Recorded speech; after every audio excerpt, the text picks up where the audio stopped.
The vocabulary word we are exploring now is assembly. Assembly. Have you ever attended a school event or seen a group come together for a purpose?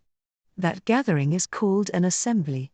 The word assembly refers to a group of people gathered together, usually for a specific event, discussion, or decision. It can also mean the process of putting parts together.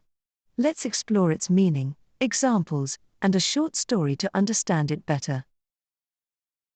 Meaning of assembly. An assembly is a gathering of people for a purpose, or the act of putting parts together.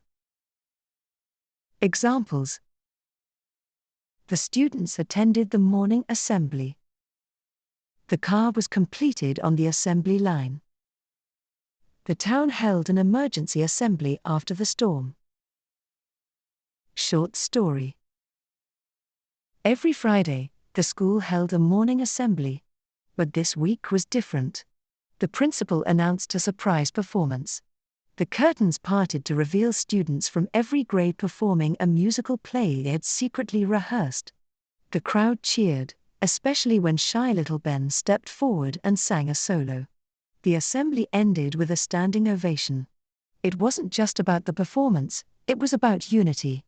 That day, the assembly reminded everyone that when people come together, they can create something unforgettable.